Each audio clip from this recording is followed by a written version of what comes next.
to another episode of the Jumping the Rail podcast here on the JTR Podcast Network. This is Mark Redmond coming to you from the newest position in Champaign, Illinois, joined as always by my buddy Minderz. Bring your mic down. What? Oh. Because you moved everything. When the 10 bells are going, I have to move the headphones because it gets kind of loud in the old ear holes. Uh-huh. All right. Well, Minderz, I'm stumped. I don't know what we're going to talk about today. There's nothing going on. I mean, talking about a slow news week. Really was. This terribly slow news week. What are we gonna talk about?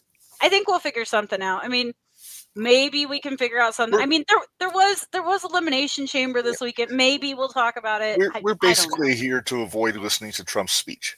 Yes. Oh, he's talking. I didn't even know he was talking tonight. Yeah. How's that? Who knows what Putin's going to tell Elon to tell him to say? Yeah, no shit. Think we can all get kicked off X? Well, bless his heart, Carrot's trying. He's trying. Damn, he's trying. Oh my goodness! All right, and that concludes all the political talk. Let's move on. Yes. Hi, All Sean. right. Sean, you know how this goes. Yep, we have. I think next week we're making our picks for Roadblock, right? Yep. Or are we doing that today? Next week. That's not this weekend, is it? No, I think it's next Tuesday, maybe. But anyway, Well, then we'll make our picks at the beginning of the show. That's how that'll work. As long as we have it done by 7 o'clock, we're good. I like it. There you go. All right. Well, Minderz, we're gonna check your brain, and I told you this one you might get pretty quick. This is this is basically seeing if you were paying attention today. Okay. All right. So here we go.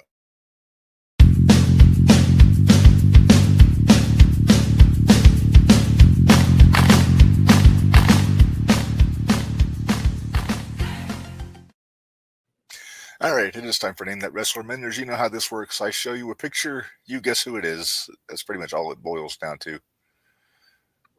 Sean says Roadblock is next Tuesday. Okay, so we will make picks next Tuesday. Pretty much right after we check your brain, we'll just make picks. All right, sounds good. Maybe after Hoots and Judy's, but anyway. Yep. As long as we do it before 7, we'll be fine. Yes. All right. Are you ready? Sure. You're a jackass.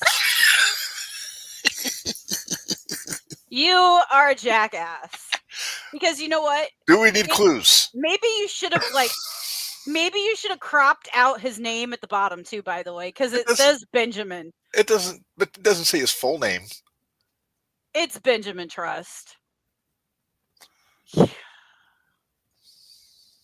Oh, he's gonna be so proud. He's gonna be so proud. It's your best buddy. But he's so humble.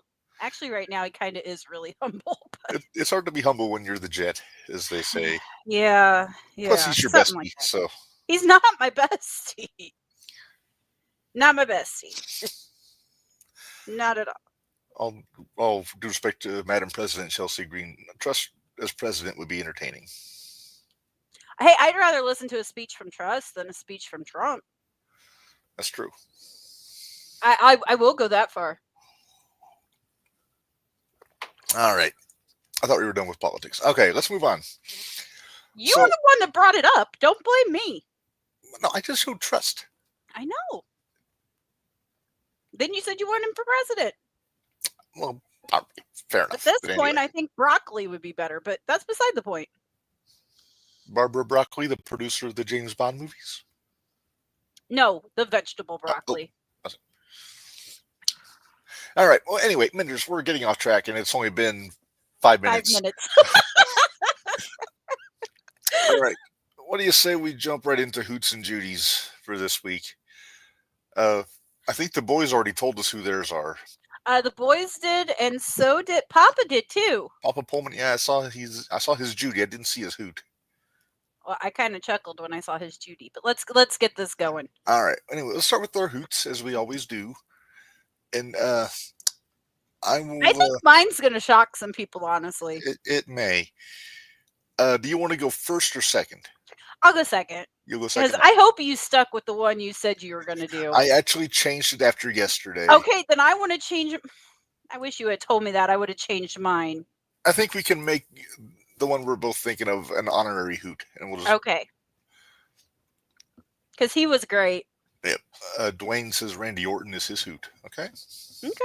Solid hoot. I called that, so Yeah. I'm fine with I it. think we both did. But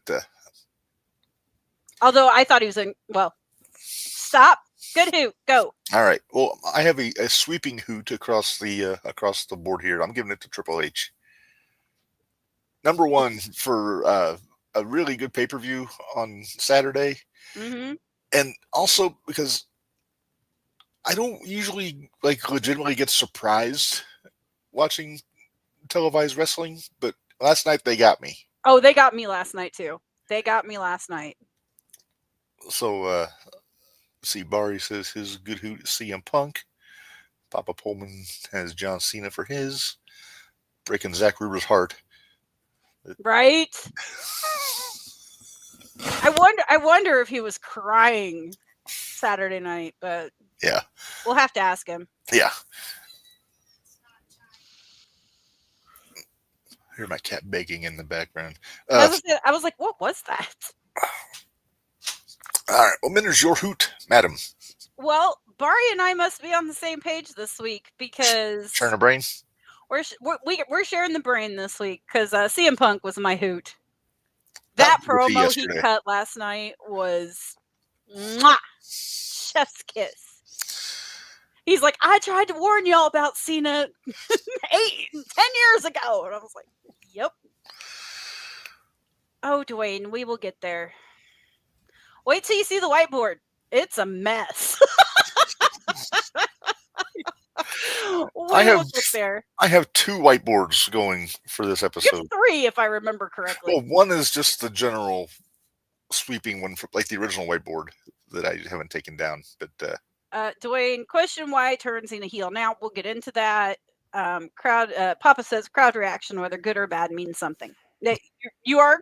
I understand where you're coming from. Barry said when it was on site with Seth. Yep. Pretty much. I was kind of hoping that they were going to spread out the pull aparts over the entire show. I think they had originally planned to, and they were like, nope, can't do this no more. Because we had what, 2, 3? Well, they had 3 in the opening segment alone, and then they had the one back in the parking lot. Yeah. So, yeah. Almost. Whoops, I didn't mean to hit that. All right. Trigger happy. Well, I didn't mean to. All right. Well, let's move. We'll talk about more of that when we talk about Raw. But let's get into our Judies. I heard that one. Uh-huh. And Dwayne's already jumping the gun. He says his Judy is Jade Cargill. All right. Well, I will. I'll go. Reb, you're up first, though. I'll go first. Okay. I am going to give my good Judy to Liv Morgan. Dude, look at that! Look at that welt. I know. That welt is ridiculous. All over the arms. She got the hair whip in the belly. She carried that damn chamber match. She really did. She did a damn good job. And I'm not one that I usually like Liv Morgan, but she did a damn good job Saturday. Mm-hmm. The cell when Jade came out was really good. Yes. Yep, Barry said. Okay, so apparently the 3 of us are all sharing the brain. Because Barry said Liv Morgan for the ass whooping she took. Yeah. Yeah. And she did. She went the distance. She was number 1, and she was the last one eliminated. So. Number 5. Yep. Oof. All right. You know what? And CM Punk gets my good hoot for trying to fix the Elimination Chamber every time that damn light fell down. Yeah. That was funny. I wish you could have seen. There was they had it on one of the reels. Like you saw. saw him put it up, but did you see it when they had the one from the crowd when they were doing? They kept cheering. Okay, that one was hilarious too. Oh my goodness. So to you then. Let's see. Papa said she's progressed a lot these last few years, which is true. Yes, she has. I couldn't stand her as a baby She's face. still so small. And I think it's her size that really gets me. But it works though because she's got Raquel. And now, but she got somebody to hide behind. She didn't. Yeah. So my good Judy, I can't believe I'm agreeing with Dwayne because normally this doesn't happen. Nia Jax. No, but Jade Cargill, because that comeback on Saturday again, chef's kiss. That was pretty great. That was No, pretty awesome. no posing, no pageantry. Just walked out and beat the piss out of somebody. I'm interested to see how Friday goes. I almost thought Jade was going to come out last night and confront Bianca. I could have seen it happening. I almost wonder. It didn't happen, but it wouldn't have surprised me. Barry. Zeus. Zeus. I believe that's Zeus, but we'll go with it. But all right. Well, let's move on to Stooge. We had some pretty significant candidates for Stoogehood this week. Oh, there was a lot. There was a lot. And I hope you went with the one. I never know who the Stooge is. Just so everybody knows. I try to hide the Stooge from you. He hides the Stooge from me, although I say, hey, what about this? Our bonus hoot. Yeah, our bonus hoot. Our bonus hoot this week. Maybe the MVP of the whole pay-per-view Saturday. One bad news, Wade Barrett on commentary. He was so good. And he kept McAfee from annoying me. Yeah, McAfee wasn't horribly annoying for the most part. Dwayne has Cena for Stooge. Barry has Travis Scott. You fucking idiot. Pretty much. Yeah. All right, so I'm curious. Bonus to Sky. Bonus Judy, yeah. Yeah, okay. So, but yeah, Wade Barrett was our bonus hoot of the week because, dude, even when he made the comment about, he's like, I tried to take care of Cena when we were in the Nexus, and it was like, yeah, damn you. He's like, sorry, everybody, this is my fault. And I was like, okay, that might be my favorite line you've said this whole show so far. And I was like, yep. Wade gets a good hoot. So, back to Stooge. Let's put up Mount Stooge more before I forget. There he is. And none of these four. Well, I know it's none of these four, but I don't even think it's from that company, honestly. No, it is. Oh, it is? But our honorable Stooge mentions, number one is Pat McAfee. Yeah. Mainly from the impromptu shoot promo we cut on Canada. Yeah. At the beginning. That's dumb. Yeah. Okay. Can I put up AJ's? Go ahead. Because that was who I thought you were going with for Stooge. So who is Cena? Judy is EO. And Stooge is whoever thought it was a good idea to sing the American national anthem in Canada. Here's the thing. They never do that on pay-per-views. Go back to WrestleMania 6. Robert Goulet sang the Canadian national anthem. They didn't do the American national anthem. When they said they were doing, I was like, that's not going to go well because I watched the Four Nations challenge in the. I was like, excuse me, what? wait, what are you doing? I think they forgot where they were. Yeah, I don't know whose bright idea this was, but this was dumb. Okay, if this tells you anything, Nikolai Volkov to come out and sing the Russian national anthem while they're at it. Well, and you know how much Mom loves wrestling. I mean, she likes the indie stuff more now than she likes the stuff that's on TV. She's an indie gal. She is an indie gal, but she was watching it and she was, "Where did you say this was?" And I was like, "Toronto, Canada." She's, "Why are they singing the American national?"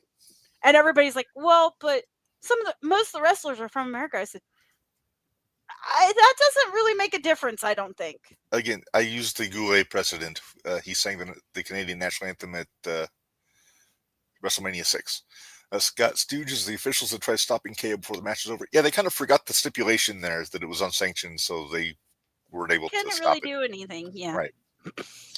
All right. All right, so who's our official Stooge? Okay, well, a second honorable Stooge mention is Travis Scott. Fucking idiot. Moron. Yeah, let's bust our top guy's eardrums like 5 weeks before WrestleMania. Because that's a good idea. Right. All right. So anyway, my Stooge, back to the old tried and true, going to AEW for this one. Of course we are. Now I'm going to throw up a picture. The picture of the guy. The guy is not the Stooge. It's the crack team of cameramen, producers, and directors that thought. Oh, I know what this is. I know what this is. I'm pretty sure I know what this is. Now you said you got through 5 minutes of Dynamite, and I was hoping you saw this. Nope, I didn't. I didn't make it to it. I couldn't. It was like You watch the first 5 minutes. I think maybe minute 6 or 7 that this happened. Oh, is it? Okay. It was after MJF came out for whatever reason. But well, he didn't. I didn't even see him come out. If that tells you. Did you see him get his tattoo removed? Yes, I did see him get his tattoo removed. Papa Pullman, God is not a stooge. He is a waste of flesh. All right. Well, anyway, so here we see Christopher Daniels in the backstage area. For some reason, they decided, number one, they had camera people in the shot that they had to get out of the way. And also the fact they caught him gigging himself on camera. Yeah, so stupid. And then the fake blood on the shirt. Yeah. I mean, it looks good for effect and all that, but he would have had to. I know this is an indie show, but I watched Stackhouse and Fuego against the Kogar brothers on Sunday. They bloodied up Stackhouse good. Did they? Skewers. Oh, God. Yeah. Damn it. Those boys know how we feel about skewers. But that was a better color job than this was. Mm-hmm. But yeah, I swear they're making Chris Daniels the olive oil to Adam Page's Popeye at this point. Every time you turn around, MJ is saying something. No. What? I just had a terrible thought. What if we get Jack off Page at SCX? No. What if we get Page at SCX? Well, he's been there before. I don't think it was the year I think it was the first year we were there. No, yeah, it wasn't the year I went. He hasn't been there when I've been there, so. I mean, he'll get a crowd. And I don't need to hold out hope for Cope because they said he's still not wanting to do autograph signings yet, so. Whatever. He won't be there, neither will the Toronto Toothbrush. Toronto Toothbrush can stay at home all the time. I don't give a shit about the Toronto Toothbrush. That's true. Hey, Minderz, what do you say we talk a little Squirt Circle Expo? Speaking of, we got some updates. We do. I didn't listen. I meant to listen to the thing yesterday, and I totally forgot again. But I have been pushing our Squirt Circle week, our Squirt Circle month. Yes. Oh, I gotta get that picture up. Hang on. Yep. Get that one up. But I've been pushing that big time on all the comments that I can. So I've been trying to do what I can to make sure everybody that's going Squirt Circle knows what we're doing. And there was a couple people that said you had me at Jack Vaughn. So I think we're gonna have quite a few listeners that week, that month, just because of everything that's going on. There we go. So I guess I need to look that. Hold on, got to share something real quick. Well, no, with our group. There we go. Give me like 2 seconds because this won't take but a minute. It won't take but a second or two. There's that. Have fun with that, y'all. And now let me go to Squirt Circle Expo. Got it. I'm there. Turn the damn music off. Okay, I don't remember. I think we announced this last week. We got to announce that Chris Statlander. Yeah, we announced that Chris was going to be there last week, right? I think so. But if you didn't, hey, Chris Statlander's going to be there. Hey, Chris. Okay, I'll run through these real quick. These might have been what we did on Wednesday because it says 6 days ago. Well, if it was Wednesday, maybe we don't have people that listen to this show that listen to the indie show. So that's very true. So Squirt Circle Expo, they've announced Hall of Famer Tony Atlas is going to be there. I plan on keeping my shoes on and hiding my feet. Will you stand on his head? No. No. Sure won't. Tony Gunn. Not familiar with him. Former OVW heavyweight champion. Had that's right. Decent feud with Jack Vaughn. That's right. I forgot. Holy crap. Okay, so there's a 7-foot-tall monster is heading to the Squirt Circle Expo by way of our friends over at Battle on the Border. Monster of a man has been retaining the BOTB champion for over 500 days and counting. Woo! And that would be one. No, go away, Tony. That would be Paxton Calloway. I did see his name on there. So I get to stand next to a 7-footer. I never get to stand next to people that are 7 feet. I'm gonna be really short. I think the closest you came was Godfather because he's like 6'8". No, the closest I came was that other guy that maybe it was him. Might have been Paxton. No. There was that one guy that was at the expo last year that was really tall. That we were like, he has to be a wrestler because he stood like a foot above Bari. And then Chris Statlander, of course, like I said earlier. Then one's announced. Oh, Black Label Pro. I sent you this. I don't know how excited you are about this, but I'm pretty excited. And that's Myron Reed versus it's going to be for the BLP Midwest Championship. It's Myron Reed champion versus Super Crazy. Yes, I did see that. Hey, Crazy had a weekend too in GCW. Yeah, you'll have to fill me in on all. Are you filling us in on all that tomorrow? Yeah. Okay. We also have Dave Sullivan. Evad. He is coming to the expo. Amazing Maria. Okay. Not sure. OVW and WowStar. Big Rig Betty. Sorry, say that again. Big Rig Betty. Okay. Oh, she was on Wrestlers. I remember her.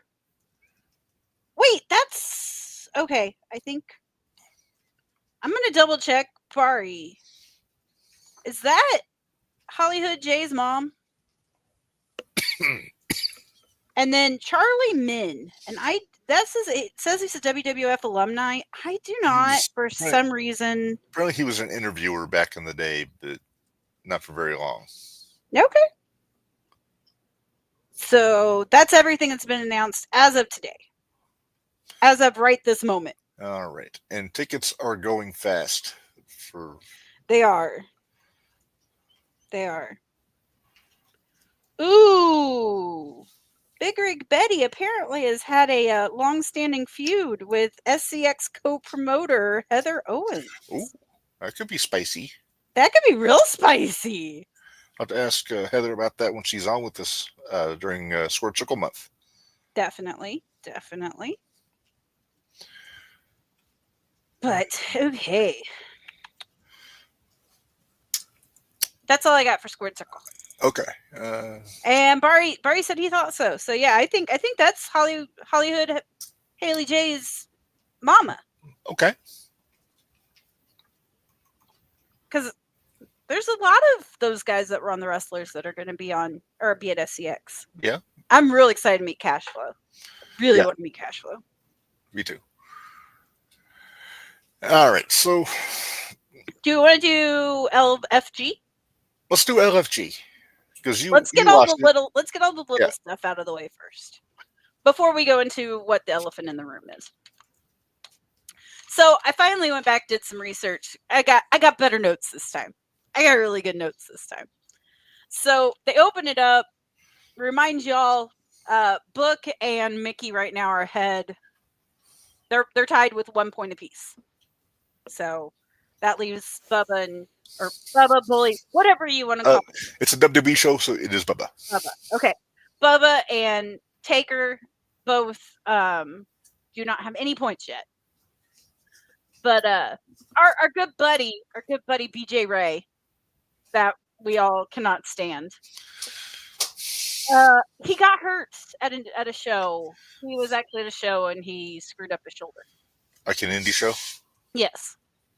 So he's out. He's been disqualified from the competition. So we don't have to worry about seeing him in NXT, at least for a while. There's a part of me that wanted to see him keep going just because I want to see Bubba Ray finally punch. Oh, I think he's still going to be there, and I still think there's going to be heat.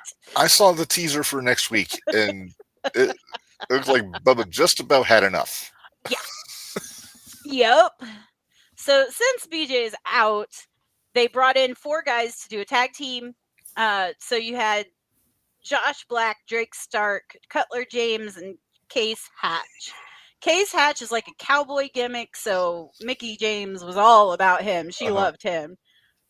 Cutler James, I liked him a lot, but he's an ex-teammate of BJ Ray's.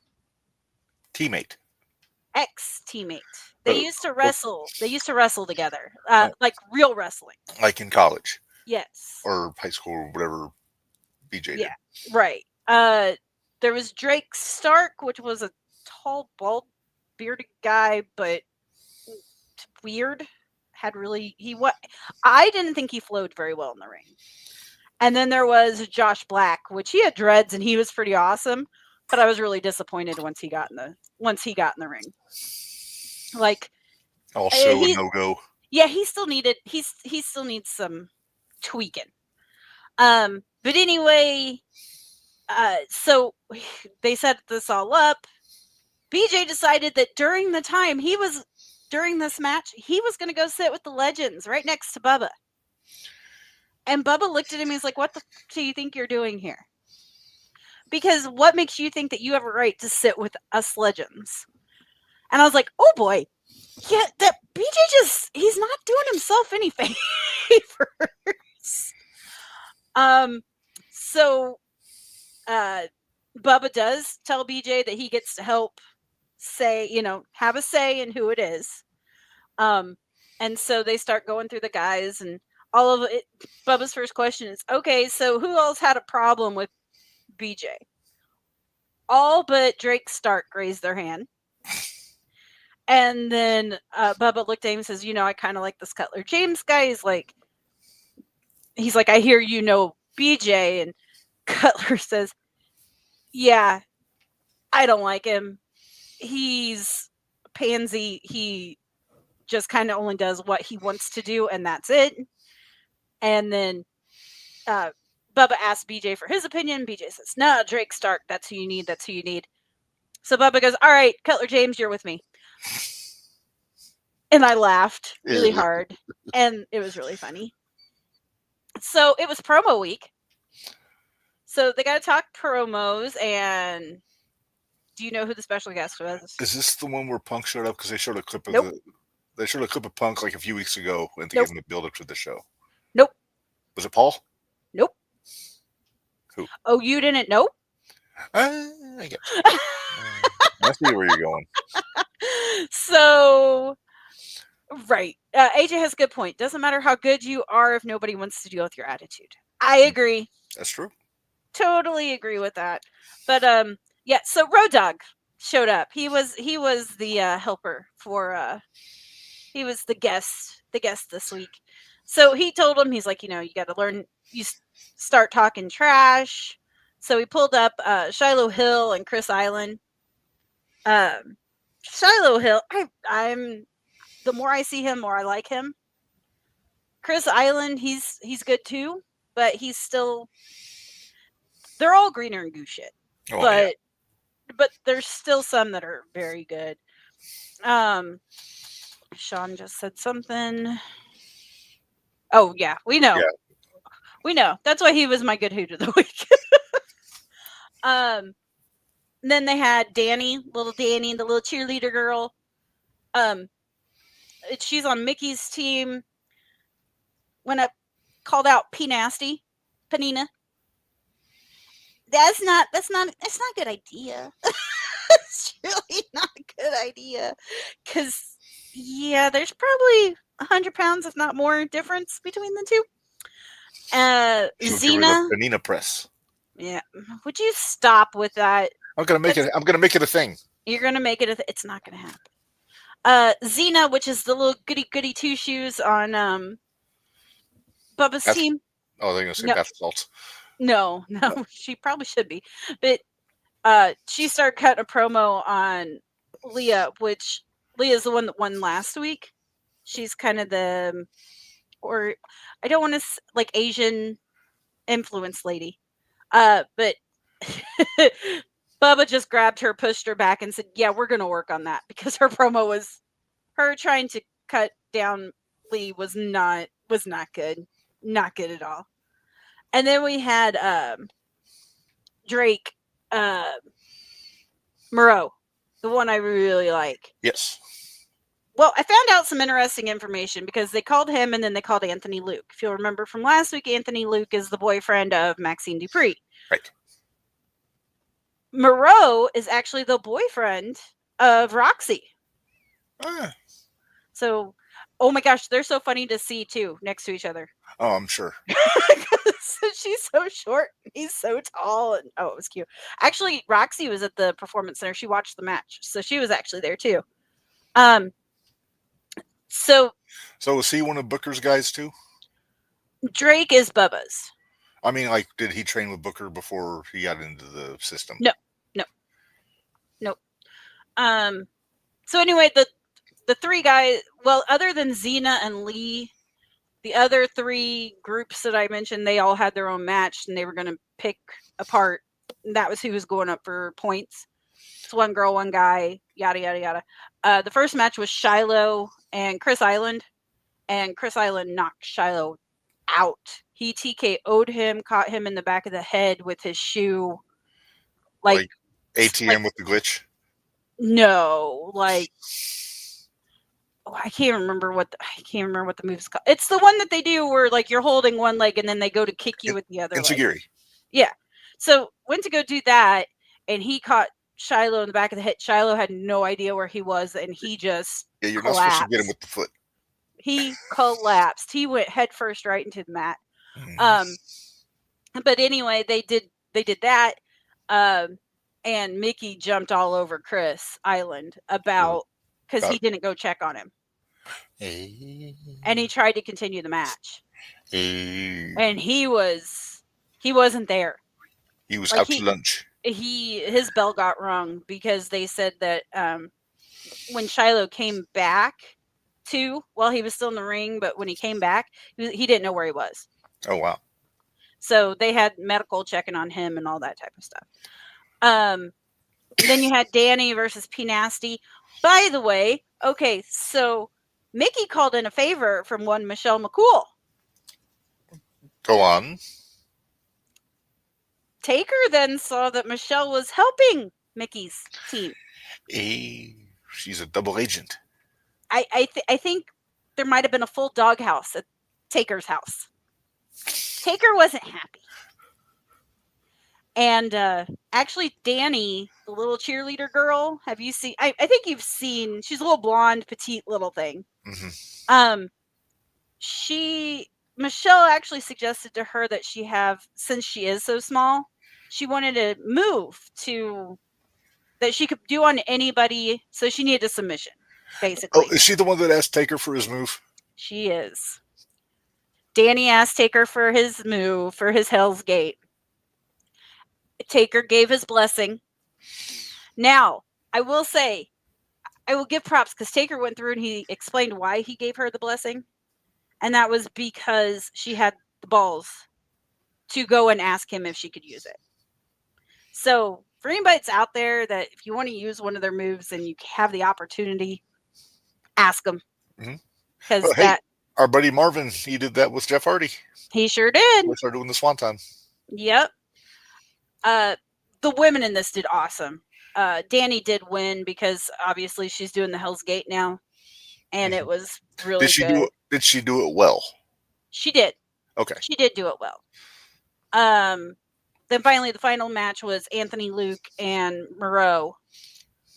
I love this match. This could have been the first match of any regular show, like an NXT show. It could have easily been the beginning match.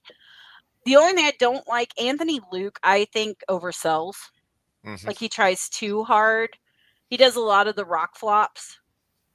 So it gets old real quick because he does it for everything. You're not Mr. Perfect. No.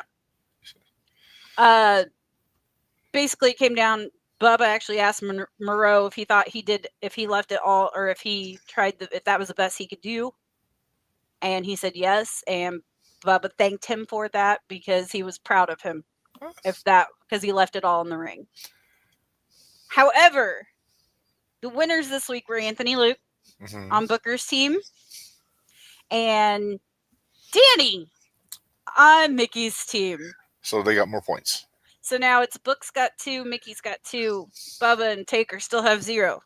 So there you go. There's your LFG rundown. Sorry that took so long. I didn't mean for it to take. Oh, no, you're fine. Okay. So there you go. We need to get you a way to watch that because it's actually really good. I'll work on that. Let's see here. We got well, I think we can. You know what? Before we get into the chamber, because that's going to take some time, right? We have to do predictions, Minderz, for AEW Revolution this weekend. Oh God, that's this weekend? Yeah. You're busy. You're not going to be home. Yeah, I'm busy.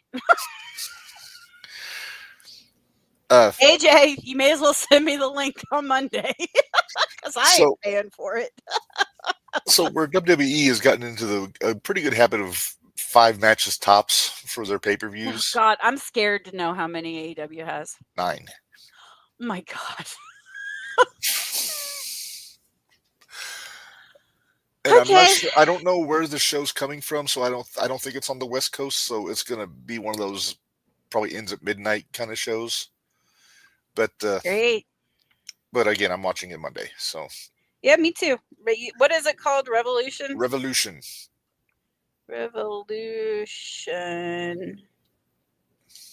AEW. Okay. 2025. Mm-hmm. No, it's West Coast. It's LA. Oh boy. Okay, so yeah. So we're it's gonna go real late. From the Crypto.com arena. Arena names suck so bad these days. They do. They're terrible. Well, anyway. All right, let's run through this stupid card and make our predictions. All right. I haven't watched him forever, so I have no idea, but AJ says, Tony's going to add at least 3 to 5 more matches in the hours leading up to it. At least. Because there's going to be a pre-show. Oh, I know. So, anyway. I'll watch the pre-show. That's on YouTube. It's free. Right. Okay. Anyway, all right. So let's start from the bottom. Tag Team Championship, Hurt Syndicate versus the Outrunners. Really? I didn't read what the results were from last week. So the Outrunners beat Cage and Archer for number one contendership. Okay. I like the Outrunners, but I don't know why they. Yeah, Hurt Syndicate. I don't think Outrunners are gonna. I like the Outrunners, but I don't know because I don't know what the story is that's leading up to it. They want a match. Okay, then yeah, Hurt Syndicate. Yeah, the story is Hurt Syndicate and Archer and Cage. Should be. I think that would be more of a. Could be a better match, I think. Competition. Yeah. And nothing against the Outrunners. Of course not. Don't get me wrong. I'm an Archer fan though. Oh, I am too.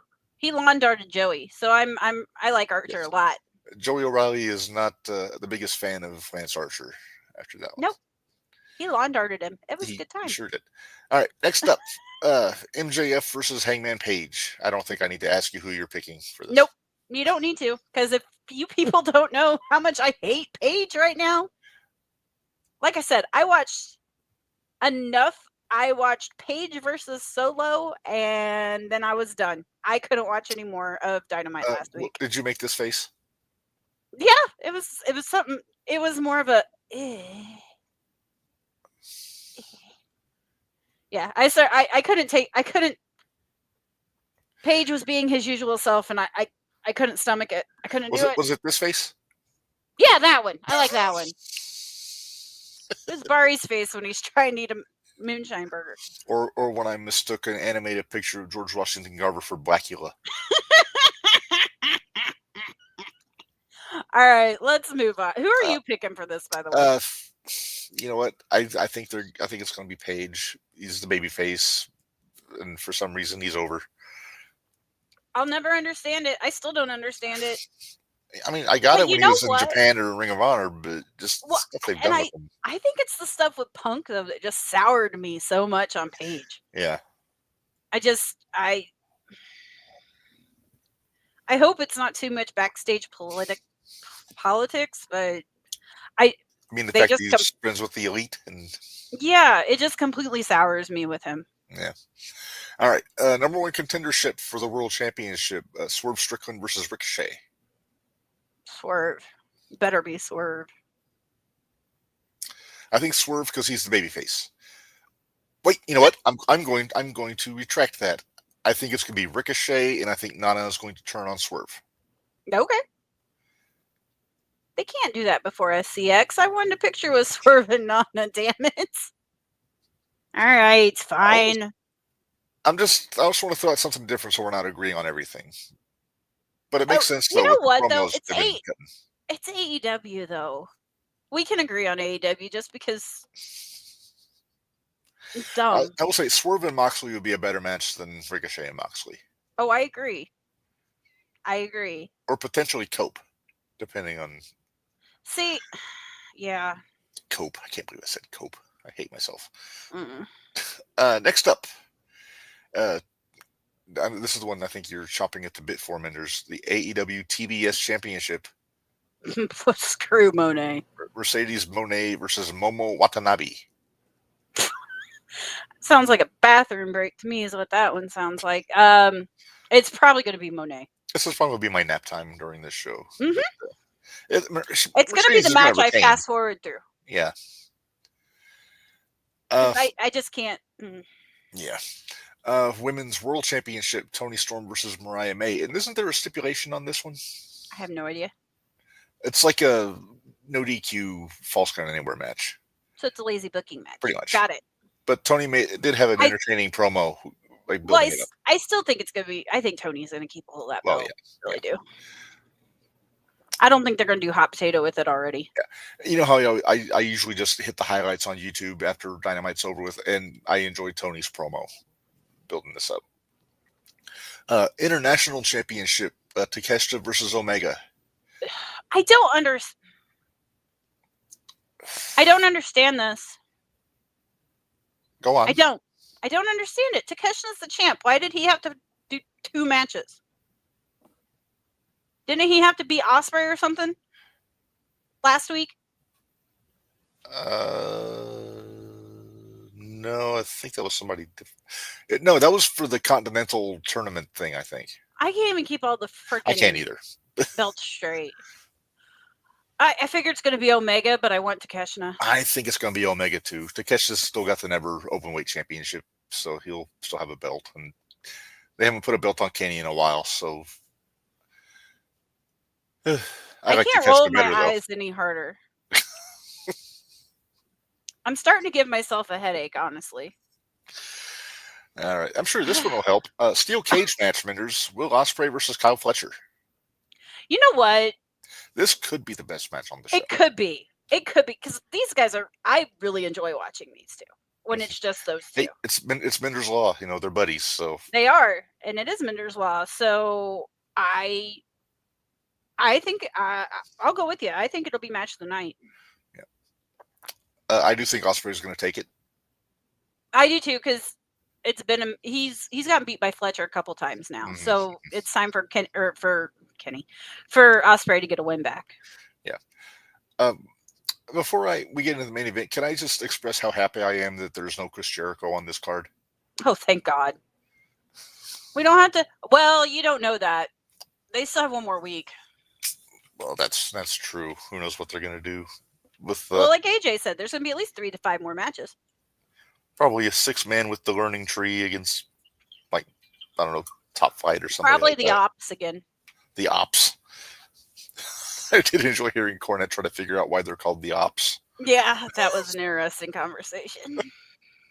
All right, well, anyway, let's get into this main event, Moxley versus Copeland for the World Championship. I think it's going to be Moxley just because they really haven't done anything up until last week with Copeland to make him seem like a viable contender. Well, he kicked the crap out of Pac the week before, and they stretched it out, Claudio and Shafir last week. But I have an issue. Yes. If I may. Go right ahead. Last Wednesday. So the main event was it was just like a brawl. It was like Claudio and Edge, and then like Shafir and Wheeler and all. Well, you do realize Edge showed up in a ambulance. Yes. Okay.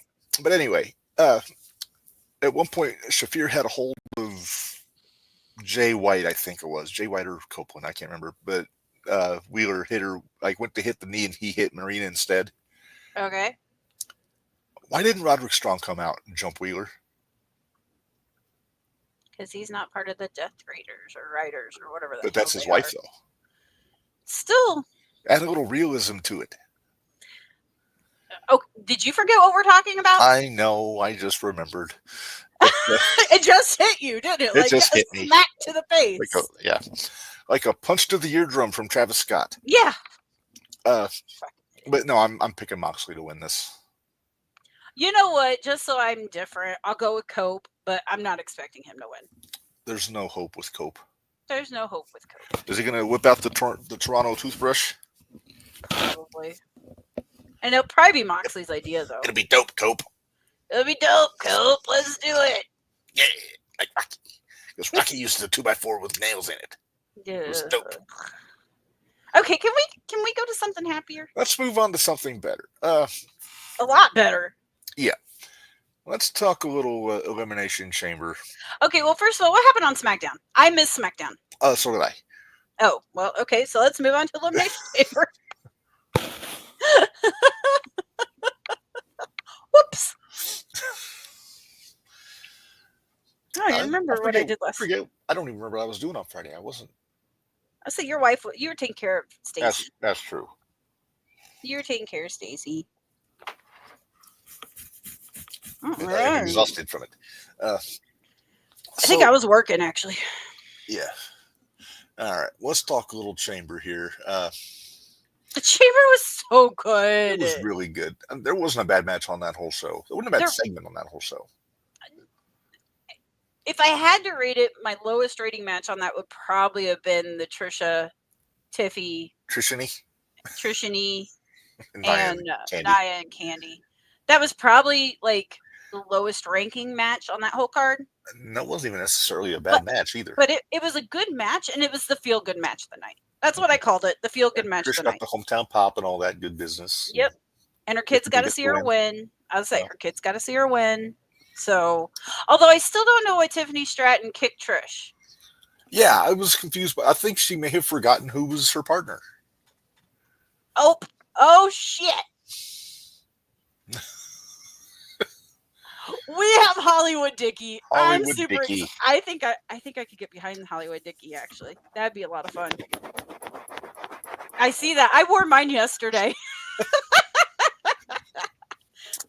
Don't forget to catch our friends over at Mad Bash. Yes, they just dropped a new spot show today on the Patreon. So starts off with the women's chamber match, and I got confused. You asked me what I thought the order was going to be. I went backwards. Yeah, sure you did. Uh-huh. I let you keep it though, but you were still wrong. I was still wrong. Yeah, but so it started off Naomi and Liv with the other four girls in the pod, and then we get Jade coming out, and we mentioned it a little bit during the Hoots and Judy segment.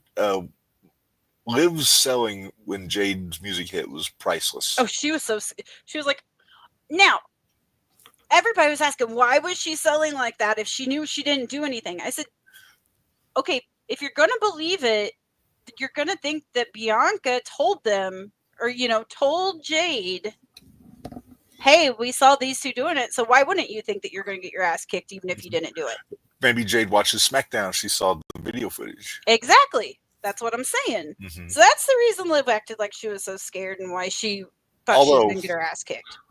Well, I mean, she still got her ass hole kicked, there, but apparently she knew who it was because she went right after Naomi and knocked her on her ass and gave her the beating of a lifetime.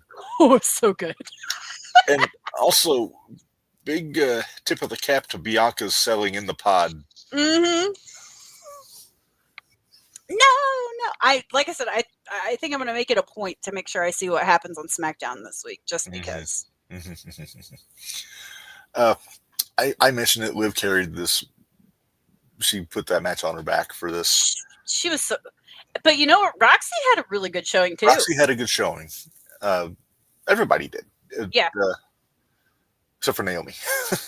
Yeah, Naomi had issues. Mm-hmm. Well, and I tip my hat to AJ too, because AJ's like, if Liv doesn't drag Naomi back in and pin her to get her out of this, she's dumb. And I was like, I don't think it's going to go that far, but okay. I kind of, there's a part of me that hoped that Jade was just going to take her place in the match. I kind of hoped that too. I did. But she had pressing business. She just was out for payback. Yep. She looked great. She did. She didn't miss any gym time in her time off. Sure didn't. But I'm glad some of the rumors that got spread at the beginning aren't true. So yes, I agree. That's the Jade I like. She just nothing fancy, no, just goes in, beats ass, and leaves. Yeah, pretty much, yeah. So then we have a despondent Bianca coming in. Oh wait, breakdown. Here you go. Sean thinks the mastermind of Jade's attack was Bianca. I think we've been saying that for a while, haven't we? I haven't, but you have. I have. I've been thinking about this though. Okay. So. God, here we go. Let's get this guy here. So. Is that supposed to be the belt? Is that what we're going with there? Is that what the trophy is supposed to be? No, that's an Oscar. Oh, okay. So. So my brain has been spinning. So number one, the natural assumption is that Naomi attacked Bianca or attacked Jade. Correct. After what we saw on Saturday. Correct. Which led to Jade attacking Naomi. Correct. But what if after Naomi attacked Jade, then Naomi's going to attack Bianca at some point? Don't know when. We still got some time before WrestleMania. Because Jade was told wrong. Wait, okay. Say that again. One more time. I said after Naomi attacked Jade, at some point, Naomi, you think, would attack Bianca. Right. But why would she if that was where she was getting her title from for the tag team titles? Well, maybe she didn't care about the tag titles. Remember, she threw those belts down once and quit the company. That's true. But we try to forget that because, Sasha. Right. All right. Then another option we could have where Jade goes after Bianca. Okay. Sean, is Jade babyface or heel? We're not 100% sure yet. The assumption is babyface, but we need to see how this plays out. Yeah. Another possibility is suppose Naomi and Bianca both attack Jade. And Jade's going to go after both. And Jade goes after Bianca. Jade already got Naomi. Right. But that's my theory. That one's my theory. But also, what if Bianca and Jade are playing a trick on Naomi? Hence the Oscar, Mm-hmm. To where Bianca isn't quite as weepy as we thought she was. Oh, and Jade and Bianca are in on it together. I see where you're going there. It's all connected. I see where you're going there. Or maybe Naomi is going to be the get the acting awards because she's trying to play a trick on somebody. I can't figure out that part yet. It's Liv. Let's throw Liv back in the mix. Well, we talked about maybe Liv, Raquel, and Naomi were all in on it. Right. To get the tag belts off of Bianca. And Jade. And Jade, yeah. So there's options here. But we need to see more. I mean, we only got 5 minutes of interaction between Naomi and Jade, and Bianca's not talking. Right. So we need more. We need SmackDown. Yes. Which is exactly what people should be doing to build stories. Mm-hmm. Okay. I'll get off my high horse now. Okay. So anyway, just to nutshell this, Bianca wins Chamber. She gets... which we both called. Mm-hmm. No. But we called it for Bianca against Rhea. Right, but that's not till Raw. So hold off on that. Yeah. Well, I'm saying that was the assumption. Mm-hmm. So, second match, I believe, was the tag match, right? That was a feel-good match. Yeah, second match was a feel-good match. Yeah. I like that Trish was the one getting the heat, so they got the hot tag into Tiffany to build her up more. Mm-hmm. But yeah, it kind of was what was expected. Tiffany got the pin, and Trish got the win in her hometown there. She got the pin on Nia too, didn't she? Yeah, I So think there does that was. end? Does that end with that? I would think so. Okay, good. Unless we get Nia and Trish at Mania. Doubt it. I doubt it. I won't be surprised if they have something for Trish at Mania. I think we're only going to get like 10 matches at Mania, 5 each night, maybe 6, maybe 6. I'm good with it.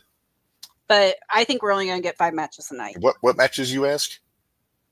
There you go. 1, 2, 3, 4, 5, 6, 7, 8, 9. You have 11. So like I said, 6 one night, 5 one night. And I do, and you notice Punk isn't on the list. I have a hunch. Okay. But I don't want to get to that after we talk about the men's chamber match. Right. All right. So, Sammy and Kevin, unsanctioned. That's so good. Although the barbed wire chair. Unsanctioned. I know, but and at least they have history, so there was a good reason why it could have been under the ring. I get it. This match was very good. The wife pointed out this was the closest WWE will ever come to doing a death match. Yes. But they've done it. Sammy and Kevin, I'm talking about, they've done it better, and that was 15 years ago in Ring of Honor when Steen and Generico were feuding, and they had a fight without honor, which was insane. Well, but you also have to take into consideration that was 15 years ago. This is true. Although, didn't some handsome devil with a beard last week say that Kevin was going to win and then start pounding the piss out of Sammy until Orton came out? I don't remember it that way. I'm pretty sure it happened. I'll have to consult the tape, but I'm pretty sure I called that. Jackass. Well, we were all in agreement that Orton was coming back. Yes. Period. I like that he teased the punt. Oh, I was waiting for it. I wish if you could have seen me that night when I was watching it. As soon as Orton came out, I jumped up and I was like this on the back of the lift chair that we have for my aunt. Mm-hmm. Like I have my arms up on the top of it going, "Oh, please hit it. Please hit it. Please hit it." Were you giddy? It was extremely giddy, Mindy. Because I even told Mom right before that, I said, man, I'm kind of bummed. I called that Orton was going to come out. And then I didn't think he'd come out during the match. I knew it was going to be afterwards. Well, and about that time, then it was, I hear a voice. I was like, sweet. All right. Men's chamber.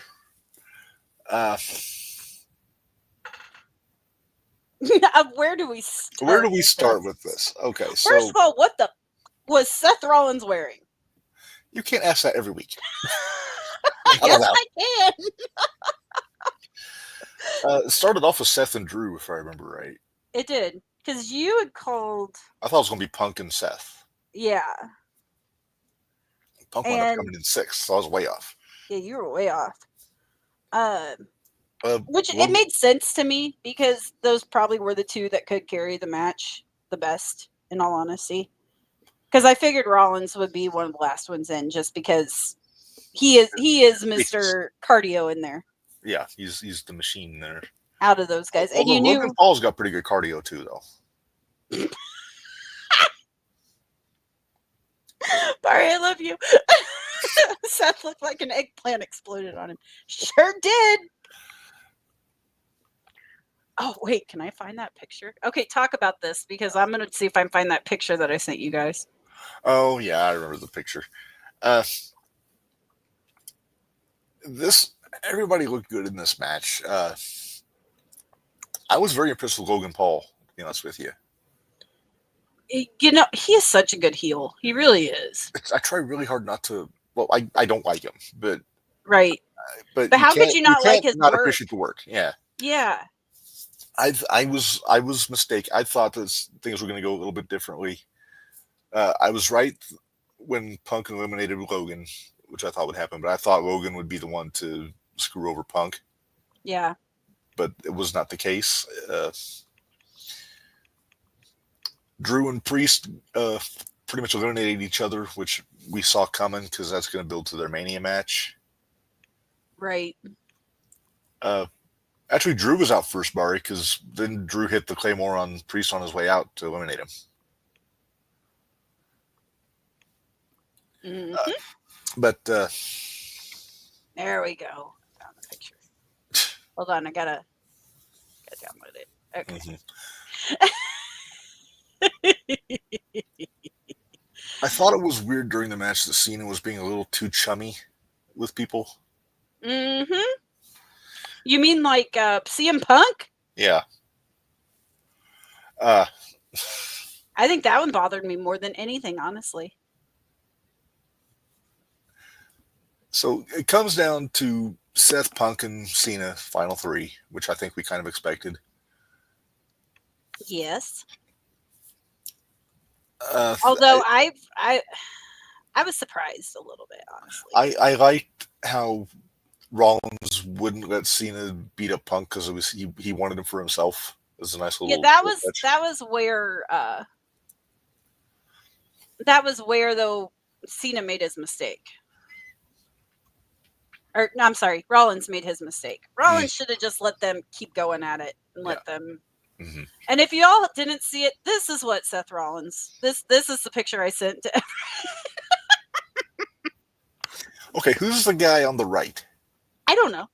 I just it looks like Grandpa Munster after he got dipped in like grape jello. Right? I don't know. It was ridiculous. Yeah. Okay, so it's gone now. We're done. Okay, so anyway, so Rollins gets the tunnel vision, and that costs him. He gets eliminated by Punk. But he won't get out of them. He didn't get it. Well, he was unconscious, so he got put to sleep. That's true. But so as it comes down to Cena and Punk, and then I forget how Punk wound up with his head outside of the ropes, but then Rollins hit a stomp on his way out. Mm-hmm. And something that I noticed in the match after that moment was Cena didn't look at Rollins or anything. He just went right for the submission hold. Mm-hmm. There was no, what are you doing? I want to do this, like a babyface kind of whatever he would say.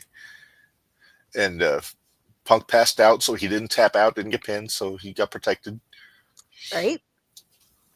And Which I wonder whose idea that was, because that was brilliant in my opinion.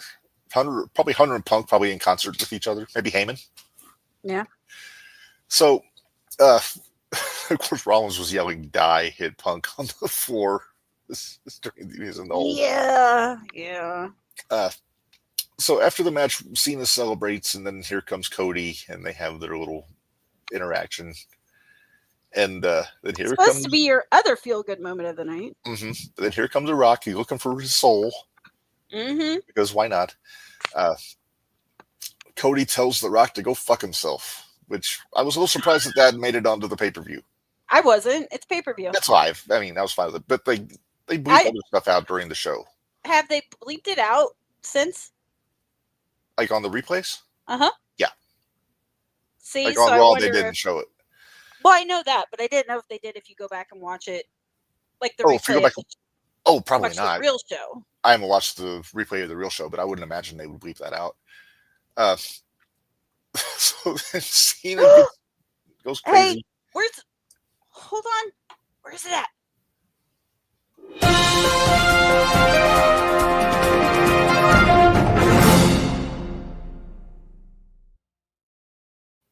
Eric Bischoff's coming back to Squared Circle Expo. Nice. Is he going to do a panel?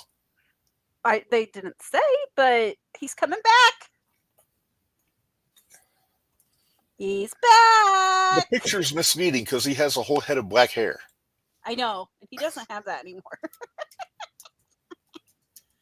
Hey, did you get to meet him last year? You didn't get to meet him last year. I did not. I met him about 2015. Because I know I did.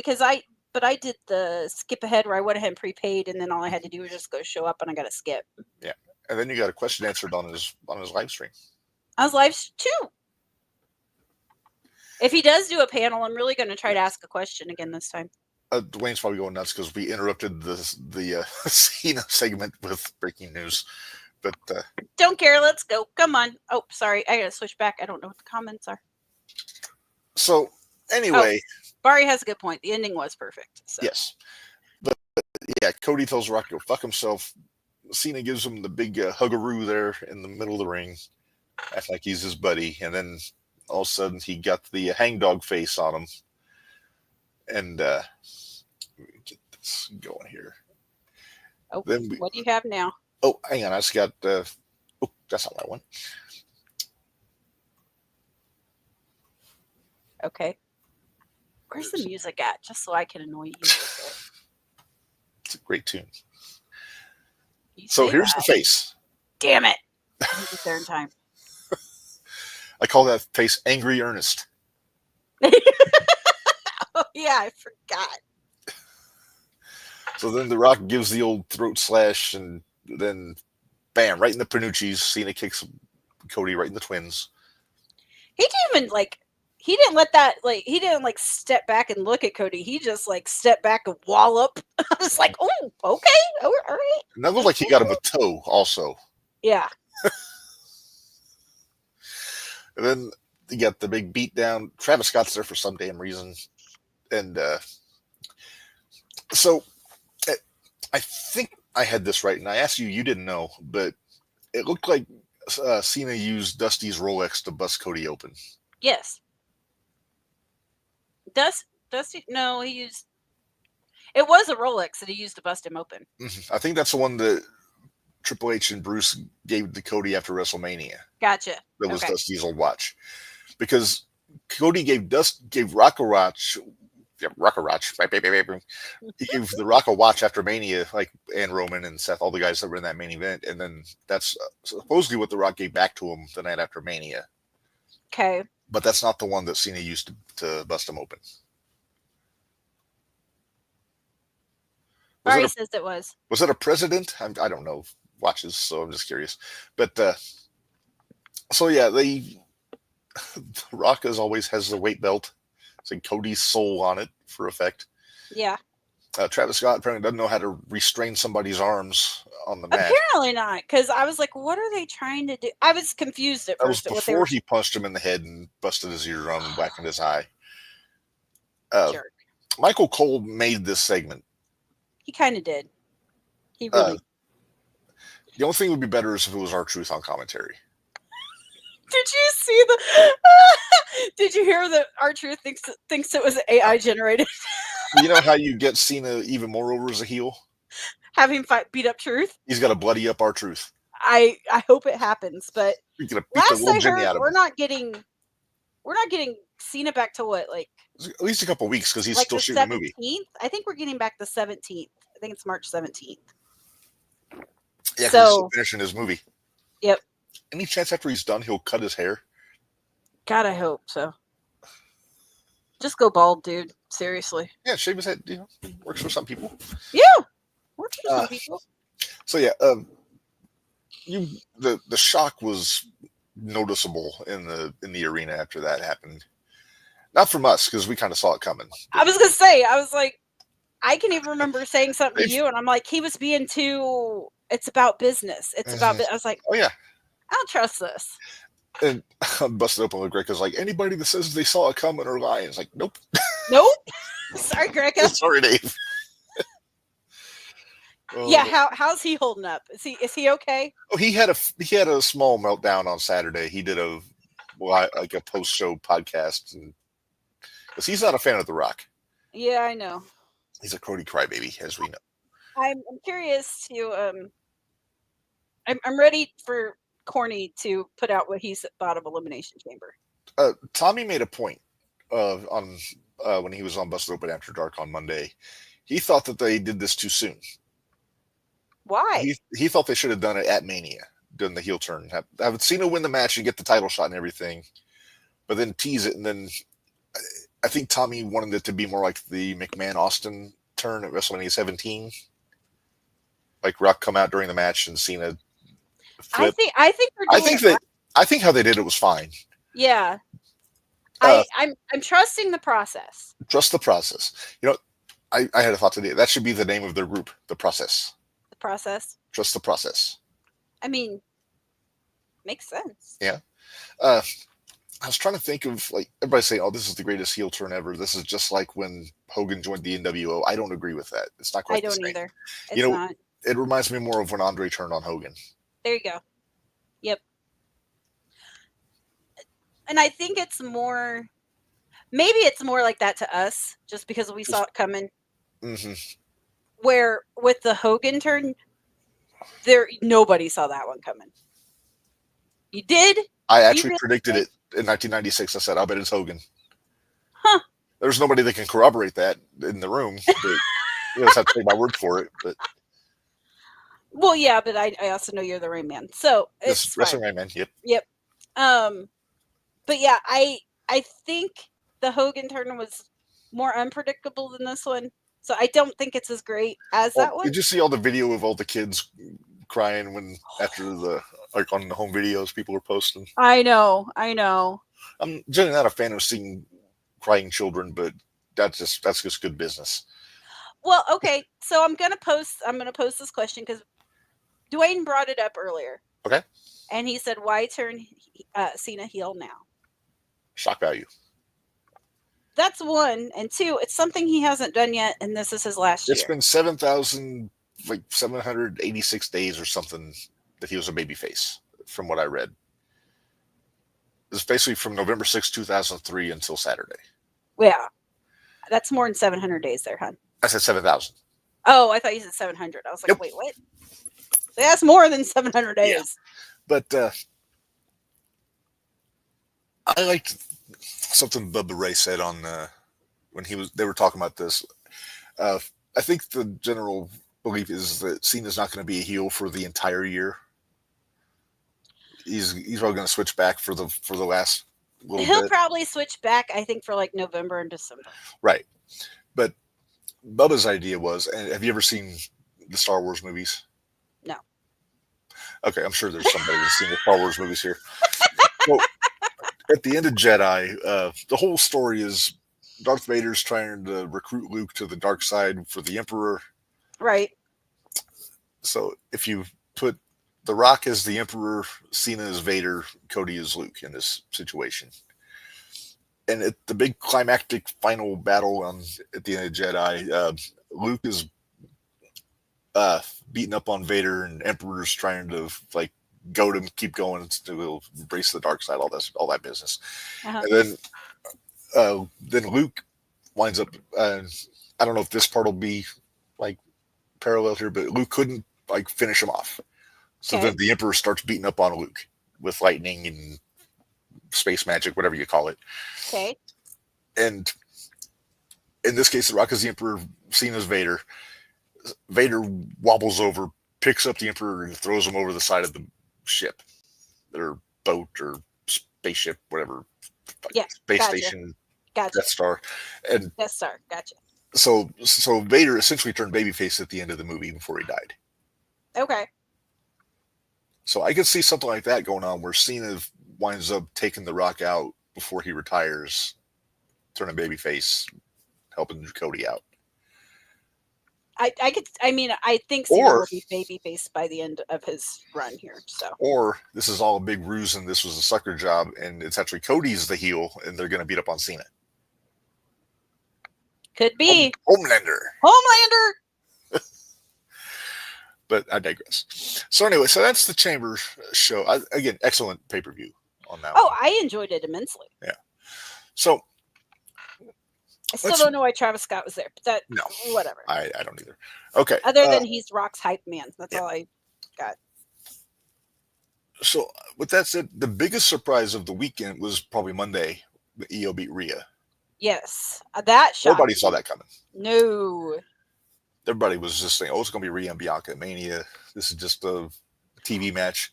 You know what? Here's the thing, though. And I didn't say it in the chat, and you can say I'm fibbing or whatever.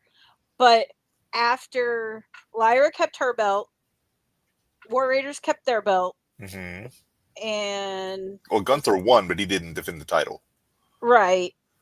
I wondered if they weren't going to switch. I wondered if EO wasn't going to win. I did. I wondered. I smelled it. You smell something, Minderz? What? I smell a triple threat. Oh, yeah, definitely. I'm seeing a triple threat already. And I'm just curious how they're going to get there. Yeah. I mean, you could always just have Rhea just say, I got a rematch. But the beef is still Rhea and Bianca. Right. I mean, the other option is Rhea could just win it in a rematch before Mania and then go back to the Yeah, but then one-on-one. what's the point, though? I mean, other than Then the you feel bad shock for Io. value, right? I would feel bad for Io if that happened. I like Io. That was a hell of a match that they had. That was a really good match. All right, do we want to take a break and then come back and talk about Raw? Yeah, we can do that.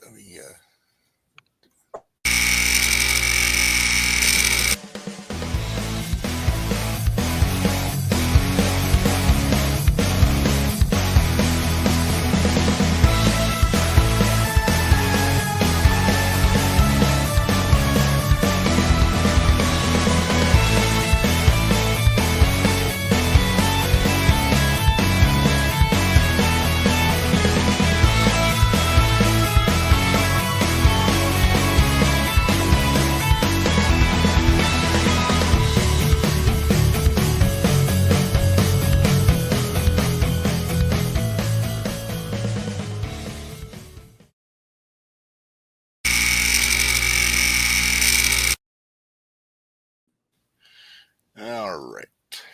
We are back in. We're going to talk a little bit about Monday Night Raw from yesterday. We kind of went into the two big things, which is the Punk Rollins pull apart and then the main event. But in between, there was some really good stuff on that show last night. Finn and Breaker. I really enjoyed Otis and Gunther. It was, but like knew Otis wasn't going to win. Well, it doesn't matter. We got serious Otis for a while, and he hung in with Gunther for a little bit. Yep. The chops. Good lord. Oh. Actually, I think the match. I was so rooting for Ivy. I really wanted Ivy to beat Lyra. I will say this. I think last night was a step in the right direction for Lyra. I mean, yeah. We agree that there's something missing. Mm-hmm. But she came out there and it started off. She was fired up at the start of it. She was aggressive. She was selling well when Ivy started working on the leg. Then she pulled a win out of her butt like a good baby face is supposed to. But it makes me think that they got something else in mind for Lyra other than Ivy. I think it's Roxy. But Jiminy Christmas. All right. Where we got here? We got to find where I got Lyra. Where did she go? Where did Lyra go? She's in the bottom right corner. There she is. Okay. That might be a sign. Hold on. I got to find it. Give me a minute. Okay. All right. So we could do Lyra and Liv because I don't know that they're going to have a tag match at Mania. I know how you feel about that. They could always do Becky. Is she coming back? Do we know? I don't know. Sure? Nobody knows. But they have a history, so there's a story there. I don't think we're going to get Jordan. I think Jordan's going to have a match at Stand and Deliver. It'll be Stand and Deliver, yeah. Yeah. Or from the looks of it, they're going to be vacating one of those women's belts. Out. I don't think they'll be vacating it. I think Stephanie's going to have to defend both for a while. I see. I'm old school. Until Stand and Deliver. I really do. Let's see. Yeah, so Jordan I put up there after the Rumble was over just to have an option. So if we're thinking Raw, then I mean you got Bayley. You do something for her. You got Alexa. I think Alexa and Chelsea might be our next one. Mm-hmm. Yeah. Honestly. Yeah. Raw's kind of thin on the women's side. As far as like, that's why I think Roxy's Raw. Roxy's NXT. Is she no, she's yeah, she was. She beat Raquel. That was like 2 weeks ago. And but she wasn't on last night. Well, that's because they had Ivy and Lyra, and that's the only women's match we had last night, wasn't it? Yeah. Well, besides the main event. But, well, yeah. But yeah, I didn't hear anything about Roxy officially being up on the main roster. I thought she was just in the chamber match because of her performance in the Rumble. No, I think she's going. I think she's supposed to be going to the main roster. If she is, I'm down with Roxy and Lyra. Yeah. Put the belt on Roxy. Uh,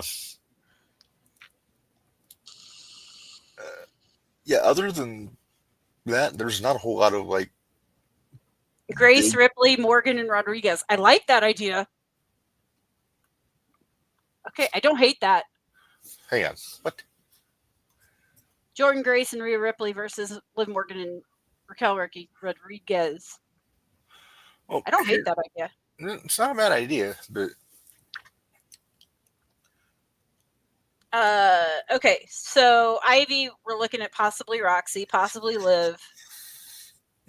Long shot Becky. Long shot Becky. Big long shot there. If they do anything with it during that match. Right. I mean, they could always go with Raquel if they want to. I think she's got a title match coming up, doesn't she? I don't think so. They got titles. I thought she was going after Lyra, but I don't know that. Well, I still want that belt off of Lyra. They're gonna makes me grumpy. Makes you grumpy. I'm grumpy Minderz when she's around. Oh, she's delightful. She's fine. Like I said, she's fine. She's just not champion material to me. Sorry. Well, that's why they put the undercard title on her. No. She's the best of what they've got in that particular subset of the women's division on Raw. Sean, we just said that. I think Jordan goes after, or not Jordan. Alexa goes after Chelsea. Okay. Let's think this through real quick. Okay, yeah. Put up your ones that you think are going to be the matches again, because you got to go into your Rollins versus Roman. Oh, and you got to go into your CM Punk. Yes, so Punk's not on here. I'll start with Punk. So Punk has got Rollins in the cage Monday. Right. I had originally thought that was going to be. I thought that was going to be Mania, but it makes sense because it's at the Garden. Yeah, but this is a problem that I remember Shawn Michaels had in 2005, because at the Royal Rumble he wrestled Edge in a very good match because they were feuding.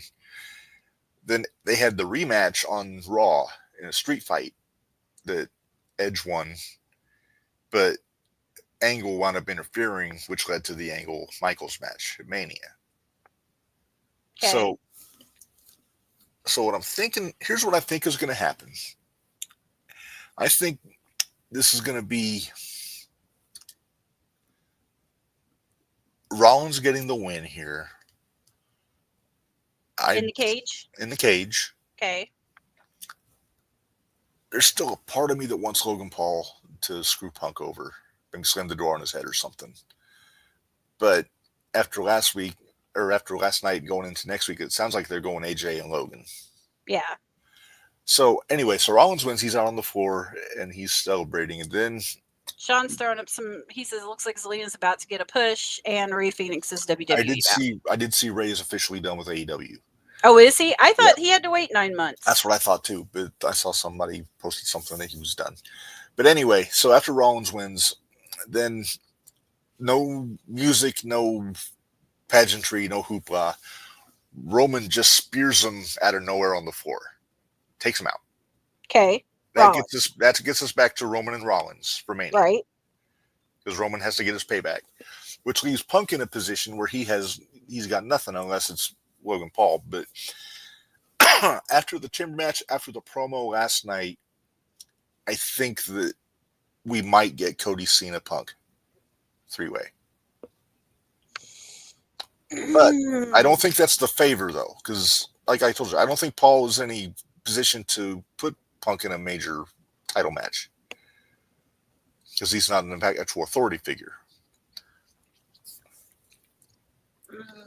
Somebody else put out there maybe have Cody and Punk against Cena and Rock on night one, and then like how they did it last year. I don't like that. No. You can't keep going to the same well every year. No. So Punk is kind of between a rock and a hard place, and I do not want Punk, Rollins, and Roman in a main event.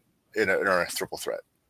I think that. Oh, I don't either, but it needs to be Roman and Rollins because they got way more history than any of them with Punk. Yeah. Maybe make Punk the host. I don't even like that. How's that? No, I was actually being silly. Yeah, I don't know where Punk falls in all this yet. And that's kind of the beauty of it, because you got people guessing. Well, and especially when, like with us, you know, we sit here and we analyze everything and really look into everything. We are no fun to watch wrestling with. We aren't. We're terrible to watch wrestling with. Don't watch it with us. It's a terrible idea. Well, unless we're doing a watch along. Then unless we're doing a watch along, because then we watch it as fans. But yeah, watching the new stuff, we're analyzing, we're opining, we're predicting. If y'all could see the group chat on a night when we're all watching wrestling, especially when a subset of us has been drinking. Yes. Oh boy. And somebody that they've got heat with shows up. Mm-hmm. And that could be one of two different people. So, is there any chance we get Punk versus Joe Hendry? I don't think so. I think we're going to get it. I think we'll. I'm bummed that we're not going to get Cena and Hendry at WrestleMania now. We're not going to get it at WrestleMania, but I wonder if we won't get it maybe on an Impact, honestly. Yeah, well, Slammiversary is going to be a big show. When's that? It's in June, May or June. But I think it's going to be before that, because I think they're going to send Cena. I could be wrong. Well, and I probably am. Well, Oba and Moose are in the Garden next week. I know, but I could be wrong. But why not send Cena over there before WrestleMania to get more to get more views, more eyes, more, and let him and Hendry go at it? I mean, I'm fine with it. Sean asked, will Cena versus Punk ever happen again before Cena retires? I think so. After what we saw at Elimination Chamber, I think it will. I'm not sure if that's gonna. I think I would almost say, I'm not gonna say SummerSlam. I'm thinking SummerSlam. I think SummerSlam is gonna be Cody and Cena in a rematch. Could, okay. But I think in between those two, I think we'll get Punk and Cena. Money in the Bank, maybe? Possibly. Kind of nice. I think it all depends. If Cena wins the belt. Yeah. Because if Cena wins the belt, then he's SmackDown. So it wouldn't make any sense. Although, can't Punk go back and forth between the two? Is he still a floater? I think he's officially Raw. Is he officially Raw? Okay. Yeah. I mean, he went over to SmackDown because they were building up the chamber and it was a multi-brand show. But okay, Sean says SummerSlam is in Liv Morgan's hometown. Okay. And will Punk ever face Rock again? I don't think Rock's got another match in him. No. I think Rock has got. If Rock has one more match, it's either Cody or Roman. Yep.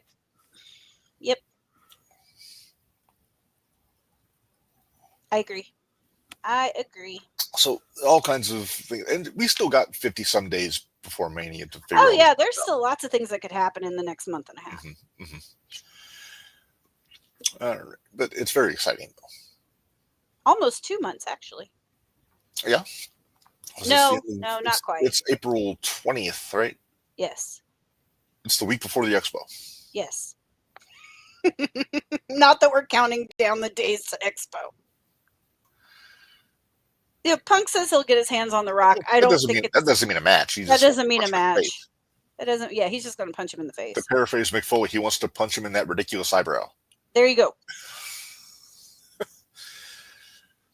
I did like the thing in Punk's promo when he said, "This is to my enemies, and since I'm seeing Punk, that means everyone." Right. I absolutely. That promo was just. It was classic Punk. It was. And I loved it. Yes. It was so good. All right. Well, I almost thought we were going to get another pipe bomb, honestly. It was going to be probably if Rollins didn't come out. Yeah. All right. Well, Minderz. What was that?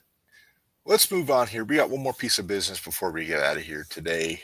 We're making excellent time, I got to say. We are. I really thought this was going to take longer. Yeah, right. We're pretty good at nutshelling things when we have to. Yeah, unfortunately. Oh, hey, Sam Stackhouse has a merch. And he says, DM me for your Fire Stackhouse merch. New shirt dropping soon, so get the Bam Bam Sam before it's gone. Interesting. Holy crap. Hey, I got a bone to pick with Brett Lauderdale. Uh-oh, what now? Sam's my buddy. He's a friend of the show. Yeah. Why is Sam Stackhouse losing to Starboy Charlie? I don't know. You told me that, and I was so mad. I'm trying to remember who did he wrestle on Friday. I'm trying to remember all this stuff, but he loses to Starboy. I mean, the Koga brothers I get. They're right. A little more established. Fuego and Samick for a good team, though. House of Fire, they call themselves. Nice. SummerSlam, I believe, is 2 nights this year, right? Yes. Oh, we could get 11. We could get 11 matches. SummerSlam? Yeah. I'll have to polish up my whiteboard. Yep. Once we get done with. No, back to my beef though. It seems like. Hold on. Go ahead. I'm gonna send this. I'm gonna put this up because it's great. It just seems like they got Sam losing way too much. He got eliminated by Brooke Havoc in the Battle Royal with the Hammerstein, who's he hasn't lost to Microman yet. Thank God. Microman was on there though. He wrestled Gringo in that tag match. How did that go? That's pretty good. But yeah, I don't get it. I mean, you got this big 500-pound monster on your hands as a baby face, which works. Bam Bam was a baby face. But and also the fact he doesn't bump for everybody. Mm-hmm. Usually if he's on the mat, it's because he does something, which is an important detail for all you big guys out there that are wrestling. Right. Like poor Starboy Charlie was bouncing off of him like a tennis ball off a brick wall in that match. It was ridiculous. But yeah, I mean, yeah, they're building him up like a big guy. Like it takes a lot to get him down, but I just don't like that he's losing so much. Yeah. And so I know wins and losses don't matter, but they do. It kind of does. So we were talking about Punk and everything. I don't know. I just saw this and I feel like I need to share it with all of our listeners. He's like, I've never been so desperate that I work a fake belt, and then they have the AEW. Although, to be fair, he never lost that belt. He never did. That is the AEW X Division Championship, I'll have you know. Exactly. I'm sorry. That made me chuckle, though, because I'm just thinking of Rock's belt. So right. Or Travis Scott's belt. Yeah, what the hell was that about? I don't know. Anyway, can we move on? Because I want to know who our Hall of Fame person is. All right. Well, it is Hall of Fame time, so let's jump right into it.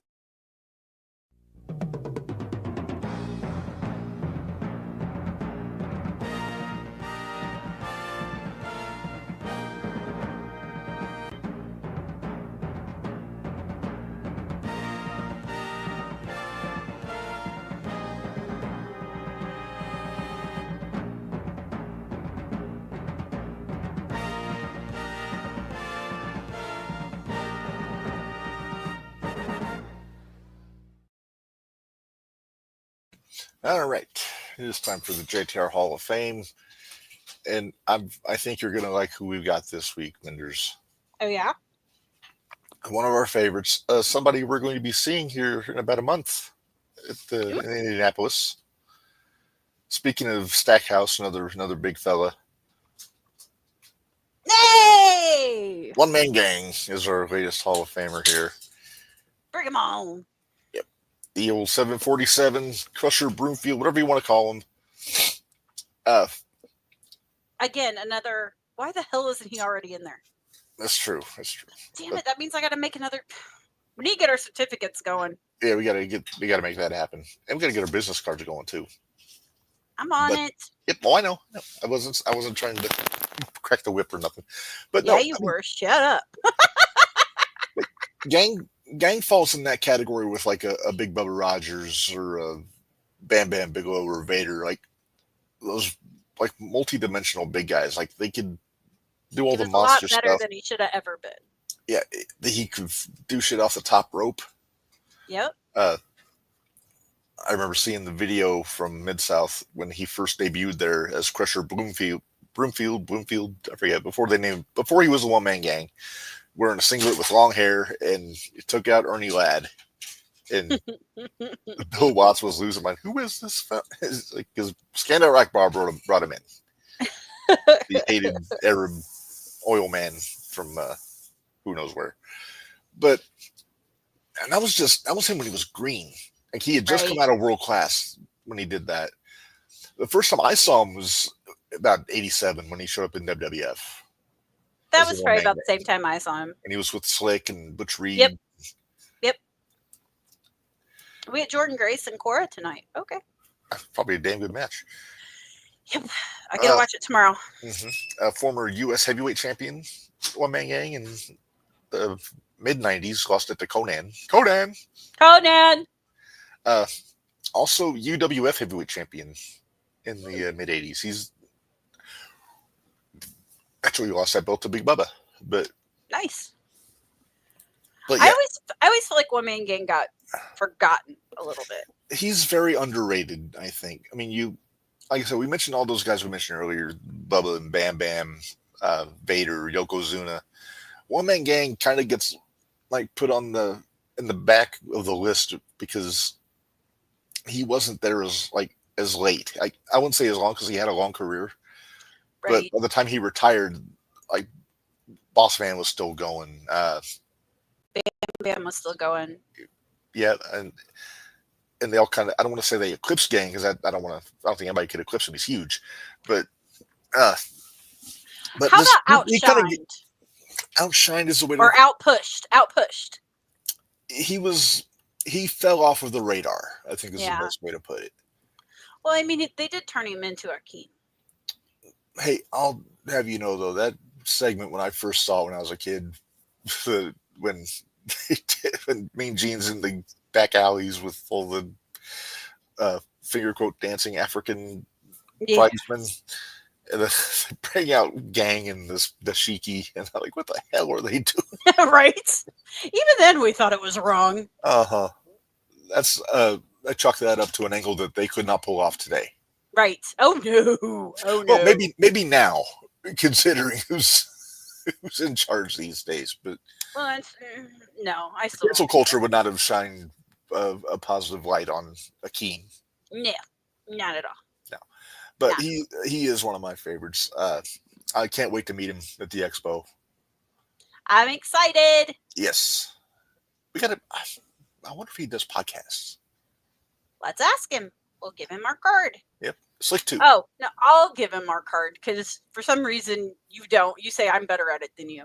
You are. You're our head of marketing. And, hey, you're getting better at booking talent, though. Sometimes. Mainly with the indie folks, but still. It's only because I bug the crap out of them. That's true.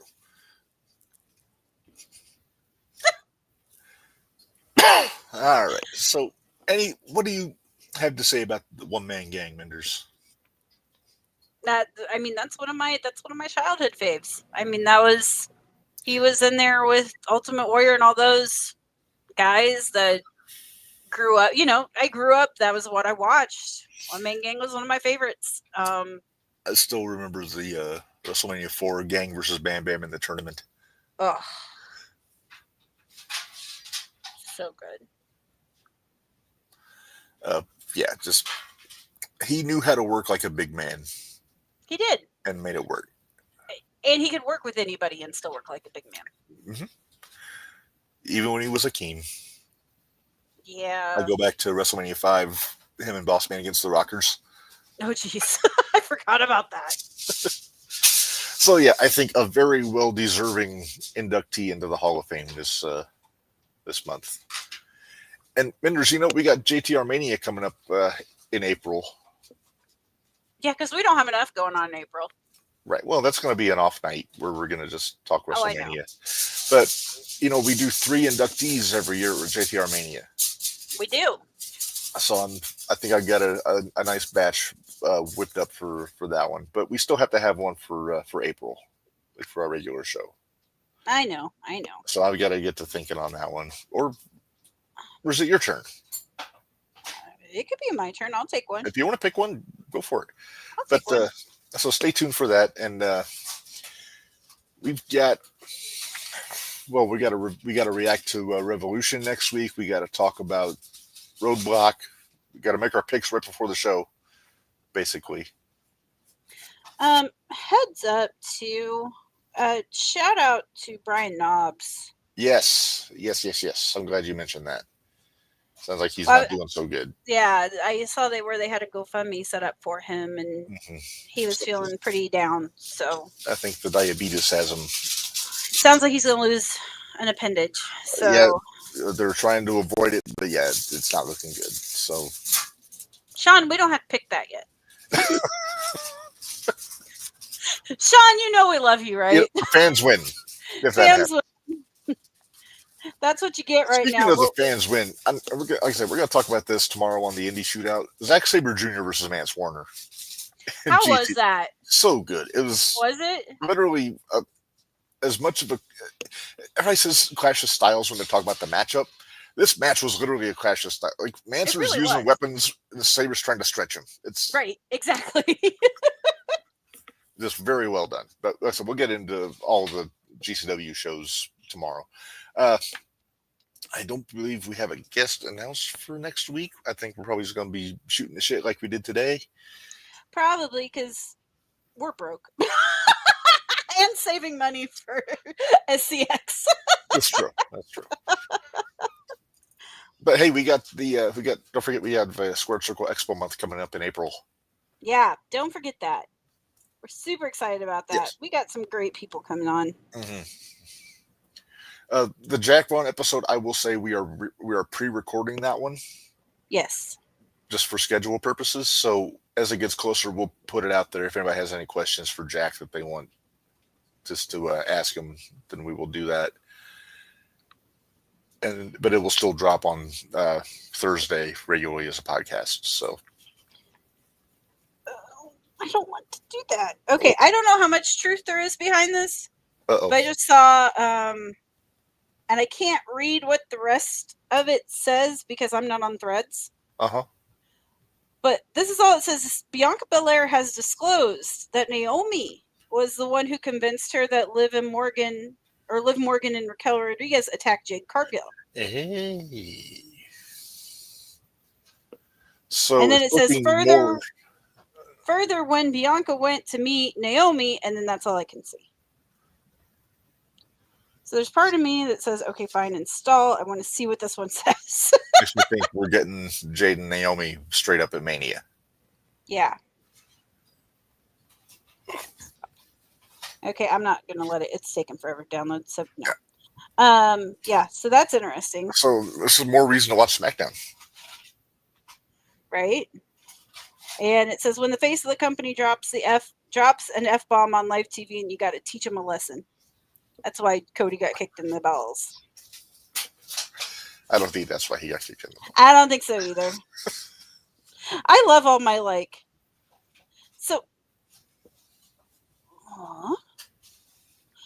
so tomorrow night we got lots to talk about tomorrow night. Yes, we're talking GCW from this past weekend. You're going to Hybrid next weekend. No, this weekend. It's Saturday. This coming weekend. Yes. And also, you're going to the big ABW show. I am. Although they haven't announced, I don't think they've announced anything for ABW yet. I don't think so. They announced a match for Pro Wrestling Glory when it comes back in April. Yes. And they announced they have all of the matches, or most of the matches, I believe, for Hybrid. So yeah. I'm excited for that. And just kind of FYI, going through my feed here real quick. Mm-hmm. Our good buddy, Damn Right Sam Knight. Yep. So Diner Podcast had put up the card for Hybrid because I assume they're going to be our commentators for that night. Probably. But Sam Knight just said Saturday night may have to pop up on this one. Ooh. I'm going to be super stoked. You have to introduce him to Mama. I will. Don't worry. I will. That's her type. Yeah. Well, Mama's already going because she hasn't had a chance to meet Cobra in person yet. She's seen Cobra wrestle, but he's never been out where she can actually meet him. What are you doing? Why are you doing that? I just wanted to see Sadlith go again before we go. Oh, okay. I was say because Mama's got a type. All right. Well, Minderz, what do you say we get out of here for today? And don't forget this Friday on Spotify and Audible, the next episode of the Extreme Effing Review podcast, where we talk about ECW on TNN. Tomorrow we're breaking down GCW, AVW, Hybrid, and all that good business. And then next week, who knows what we're talking about? Might be another Wrestling Gumbo episode for JTR on Tuesday. You never know. You never know. You never know. And it looks like our buddy Aaron Roberts picked up another belt. Oh, yeah? Memphis Heritage Champion. Very nice. Or did he already have that one? I don't know. I couldn't tell you. I can't either. All right. Minderz, we're rambling. We are. Let's get out of here. I'm hungry. All right. Thanks, everybody, for joining us. Until next time, for Minderz, this is Reb. Ryan Yog off his hard work stiff. We'll see you guys. Thanks, guys.